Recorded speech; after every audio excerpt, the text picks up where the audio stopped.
खामोश रात।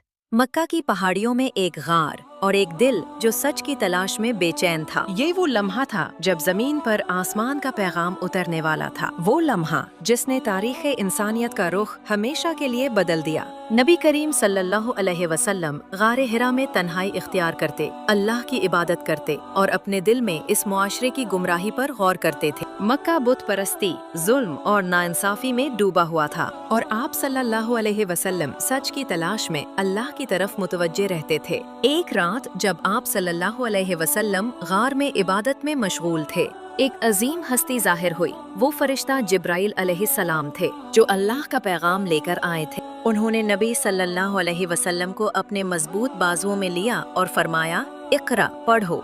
नबी सल्लल्लाहु अलैहि वसल्लम ने फरमाया, मैं पढ़ने वाला नहीं हूँ। फरिश्ता जिब्राइल अलैहिस्सलाम ने दोबारा फरमाया, इक़रा। फिर तीसरी मर्तबा फरमाया, इक़रा बिस्मि रब्बिकल्लज़ी खलक़, खलक़ल इंसान मिन अलक़, इक़रा व रब्बुकल अकरम, अल्लज़ी अल्लम बिल क़लम, अल्लमल इंसान मा लम यअलम।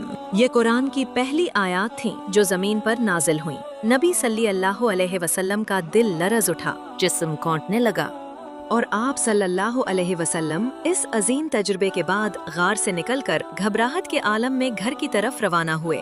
आप सल्लल्लाहु अलैहि वसल्लम हजरत खदीजा रज़ियल्लाहु अन्हा के पास पहुँचे और फरमाया, मुझे कंबल ओढ़ा दो, मुझे कंबल ओढ़ा